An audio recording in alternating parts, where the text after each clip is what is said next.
Hello friends, good morning, welcome back to my channel. और सुबह के बज रहे हैं 8:20, लाइक अप्रॉक्सीमेटली 8:30। और आज हमने डे बहुत लेट शुरू करा है बिकॉज जनरली मैं जाग जाती हूँ लाइक बाय 7। बिकॉज शबद जो मेरा छोटा बेटा है वो बहुत जल्दी जाग जाता है, लाइक वो 6 बजे ही जाग जाता है। तो बट आज क्योंकि कल हम लोग 1 बजे घर आए थे तो 1 बजे के बाद वो अब जाके जागा। और तो घर थोड़ा मैसी है और सब कुछ बहुत ज़्यादा डिस्टर्ब्ड है। कल पार्टी में बहुत इन्जॉय करा सारी। आप प्लीज़ वो वीडियो देखना और मुझे बताइएगा कि आपको कैसी लगी। या जो शबद ने बहुत ज़्यादा इन्जॉय करा, हम सबसे ज़्यादा शबद ने इन्जॉय करा क्योंकि समटाइम्स ना वो ऐसी जगहों पे ज़्यादा इन्जॉय करता है। सो मेरी मेट भी आ गई है, तो लेट्स सी। और जैसा कि आप सबको पता है कि आज गुरपुरब है, so happy Gurpurab to all the viewers. And Baba Nanak सबके ऊपर बहुत ज़्यादा दया बनाए रखें and give his blessing to all of us. वो मेरा सबसे इंपॉर्टेंट काम मॉर्निंग में यही होता है कि आई गेट अप एंड सबसे पहले मैं अपनी वॉशिंग मशीन को स्टार्ट कर देती हूँ। उसके जो पुराने डर्टी क्लोथ्स हैं वो डाल के, और जो मॉर्निंग तक मेरे इतने डर्टी क्लोथ्स अटेंड हुए होते हैं मैं वो सबसे पहले लगा देती हूँ, जिससे बाय द टाइम मेड जाए तो मेरा जो जितना ही मैस होना होता है वो क्लीन हो जाए। तो इसलिए मैं कोशिश करती हूँ कि मॉर्निंग में ही लगा दूँ।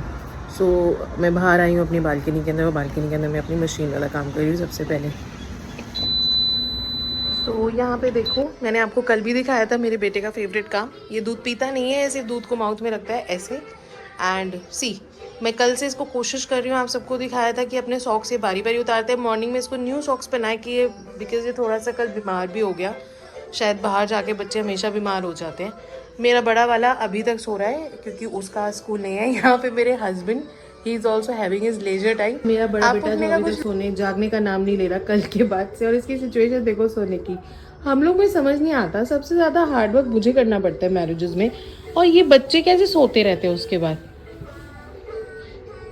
और ये देखो, ये प्यारा बाबू ने तो सॉक्स पहने, और ये जो छोटा बाबू है इसके सॉक्स पता नहीं कहाँ है। वहाँ मेरे पतिदेव सो रहे आराम से। ये शबद, आप बहुत ज़्यादा चीखे मारे हो बाबू, बहुत ज़्यादा चीखे मारे हो बाबू। हाँ जी, आपको पता है आज हैप्पी गुरपुरब है। मुंह तो कर लो मेरी तरफ। नहीं करोगे? सोओगे? मत सो। यार आप इतने ज़्यादा लंबे हो ना, कहाँ से कहाँ तक आना पड़ रहा है मुझे। कैसे हो आप? बहुत अच्छा है यार अभी तो आपकी दाढ़ी चिपटी नहीं लगी। सही है। सो आज हैप्पी गुरपुरब है, तो आज का क्या सीन है? बाबा जी के दर्शन करने चलेंगे? चलो ठीक है, गुड नाइट। उधर मेरा बड़ा बेटा जागने की कगार पे है, और उठते ही आए वाला बाबा। कितना प्यारा बेबी है, जाग गए थे। गंदा ड्रीम आया था इसलिए उठ गया। गंदा ड्रीम आया था? क्या ड्रीम आया था? कि एक भूत आ गया था घर में। कुछ भी।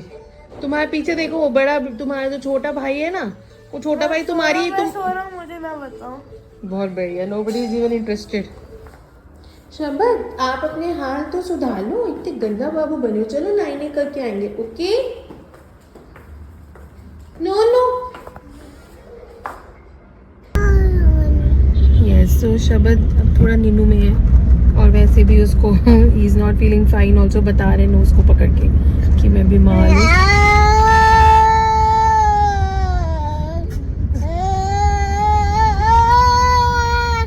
कि अपने आप को खुद लोरी दे रहा है कि मुझे सुला दो।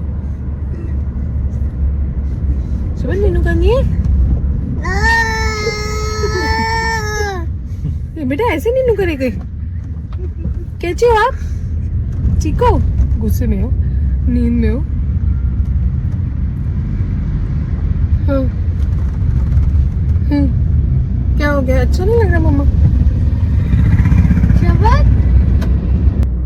तो क्या कर रही है? सब क्या कर लिए तू? हाँ कर रहे हो? नमः शिवाय।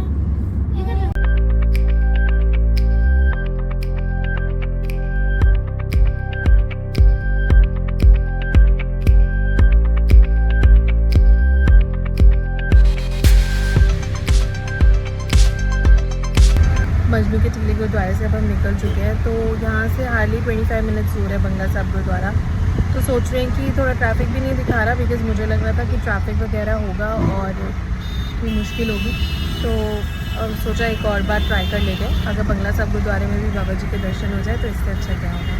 तो अब हम बंगला साहब गुरुद्वारा जा रहे हैं। जो हमारा प्लान था कि हम बंगला साहब गुरुद्वारा जाएंगे वो कैंसिल हो गया, बिकॉज शबद बहुत ज़्यादा बीमार है, वो बहुत क्रैंकी हो रहा है। मैंने आप लोग को बताया था कि वो कल से परेशान है। शबद नो, जब हम शाम को वापस आए थे लाइक फ्रॉम दी मैरिज, तो इसका कोल्ड हो चुका था। मेडिसिन दी है लेकिन बहुत क्रैंकी हो रहा है। तो मैंने सोचा दर्शन करना मेन था, तो वो तो हमने मजनू के टीले गुरुद्वारे में कर ही लिए। तो आई थॉट कि बेटर है कि बेबी की हेल्थ को देखते हुए हम वहाँ ना जाए, क्योंकि बच्चा ना बहुत ज़्यादा क्रैंकी हो जाता है। तो अब हम वापस की तरफ है, तो हमारे साथ और एक हादसा हो गया। हम जब आ रहे थे तो हमें रुकवा लिया पुलिस वालों ने और हमने चेक करवाया। तो हमारा जो पोल्यूशन था वो अप्रॉक्सीमेट वो नियर एक्सपायरी था, तो we got safe somehow. But अभी हम इसलिए पेट्रोल स्टेशन आए हैं to get the pollution done, क्योंकि अभी हम सबको पता है कि पोल्यूशन बहुत ज़्यादा हो गया है। तो being a very good and civilize citizen, हमें पोल्यूशन का ध्यान रखते हुए हमने सोचा कि हम बिफोर हैंड ही पोल्यूशन करा लेते हैं, क्योंकि अब वो शायद 10-15 डेज़ में एक्सपायर हो जाएगा और फिर शायद माइन से स्किप हो जाए। तो हम पहले पोल्यूशन के लिए पेट्रोल स्टेशन ही आ चुके हैं कि हम पोल्यूशन चेक करवा लेते हैं। तो फिर हो गया आपका चेकअप? मेरा चेकअप नहीं, गाड़ी का। मतलब गाड़ी का पोल्यूशन ये हमने सही करा वैसे, कि अभी एक्सपायर होने से 5-7 दिन पहले करा लिया, क्योंकि स्किप ऑफ माइंड हो जाता ना तो ज़्यादा मुश्किल हो जाती है। कब हो गया था, एक्सपायर हो गया था, अगस्त में एक्सपायर हो गया था, हमें पता ही नहीं था। हाँ। तो अभी कह रहे हैं कि बहुत ज़्यादा चेक कराओ, पॉल्यूशन कितना है, एयर क्वालिटी पुअर हो रखी है पूरी तरीके से। तो कह रहे हैं कि गवर्नमेंट ने नॉर्म्स कर दी हैं कि एक एक कार चेक करो, और अगर नहीं होता तो कम से कम 10,000 से 20,000 रुपये का चलाना है पॉल्यूशन के समय। और लगे कितने 130। ओला बट बहुत उन्होंने करके RPM 2,500 पे करके और प्रॉपर वाहन पे रजिस्टर करके करा, तो मतलब जेन्युइन चेकिंग हो रही है पॉल्यूशन की। तो भाई ये बहुत इंपॉर्टेंट बात है, कोई भी व्यूअर अगर मेरा ये देख रहा हो तो प्लीज़ अपनी कार्स को एक बार चेक करवा लेना। पॉल्यूशन यार अप टू डेट रखना आप लोग, कोई चांस नहीं है इससे बचने का। हाँ, सीधा 10, 12, 15,000, 20,000 तक का चलान कट सकता है भैया। तो बेटर है करा लो 130 रुपये में, क्योंकि हाँ जी ओके वेरी नाइस। चलो हम तो हमारा तो डन हो गया, अब हमें तो कोई टेंशन है नहीं। पर बाकी कोई अगर ऐसे घूम रहा है तो कृपया गाड़ी मत निकालो, क्योंकि चलान तो पक्का होएगा। गवर्नमेंट अब बहुत स्ट्रिक्ट हो चुके हैं इस नॉर्म्स को लेकर। सो घर आ गई हूँ मैं, लेकिन आते ही ना मेरा यजस तो शबद तो आप सबको पता ही है कि बीमार था। अब साथ के साथ घर आके देखा तो शबद यजस, मैं ना इतने कन्फ्यूज रहती हूँ अपने दोनों बच्चों के नामों में। तो यजस is also not feeling well, उसको सर में दर्द हुआ है, तो उसे भी अभी मैंने मेडिसिन दी है और वो रेस्ट कर रहा है। इन दी मीन टाइम मैंने सोचा जल्दी से रोटियां बना लूँ, तो दैट सबको भूख लग रही होगी तो हम कुछ खा लेंगे, ठीक है।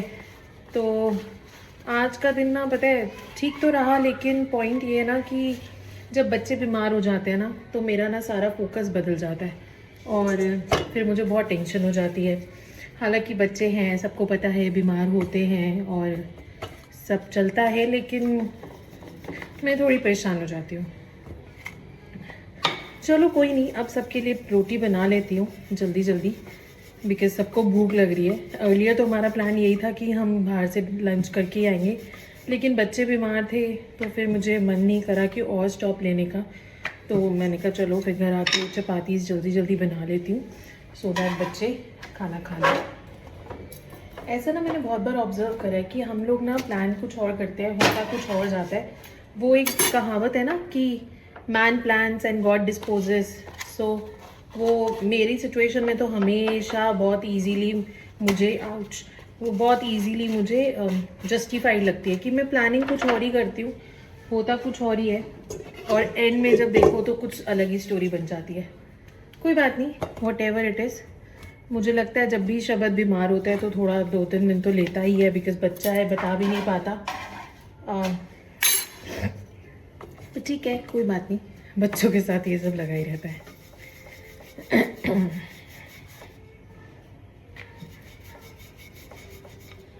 और यहाँ देखो मेरे बच्चे क्या कर रहे हैं, दोनों के दोनों। वो उसको पता है शब्द के साथ क्या है ना, अगर वैसे मैं शब्द को ऊपर चढ़ूँ ना तो मेरे को भगा देगा, और उसका छोटा बड़ा भाई जब चढ़ता है तो भगाता नहीं किसी को।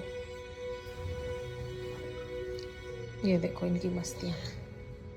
थैंक यू शबद। अरे अरे ये जो तो उठना चाह रहे बाबा। आ जाओ।